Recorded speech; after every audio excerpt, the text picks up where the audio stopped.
வணக்கம். நான் சத்யவர்ஷா. இந்திய அரசியல் அமைப்பு ஆலோசகராக பணியாற்றி வருகின்றேன். அனைத்திந்திய அண்ணா திராவிட முன்னேற்றக் கழகத்தின் தேர்தல் அறிக்கை 261 காவலர் மற்றும் பொதுமக்கள் நல்லுறவு பேணுவதற்காக காவலர் பொதுமக்கள் அமைப்பு காவல் துணை கண்காணிப்பாளர் மற்றும் காவல் உதவி ஆணையாளர் தலைமையில் அமைக்கப்படும். தேர்தல் அறிக்கை 262 தற்போது வழங்கப்பட்டு வரும் காவலர்களுக்கென சீருடைப்படி 6000 ரூபாயாக உயர்த்தி வழங்கப்படும்.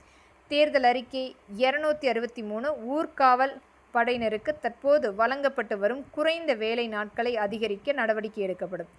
பத்திரிகை மற்றும் ஊடக நலன் தேர்தல் அறிக்கை 264 மாநில அளவில் மட்டுமின்றி தாலுகா அளவில் உழைக்கும் உள்ளூர் பத்திரிகையாளர்கள், புகைப்பட கலைஞர்கள் மற்றும் பதிவு செய்யப்பட்ட இணையதள நிருபர்கள் அரசு அங்கீகார அட்டை, மருத்துவ காப்பீடு மற்றும் ஓய்வூதியம் பாரபட்சமின்றி வழங்கப்படும்.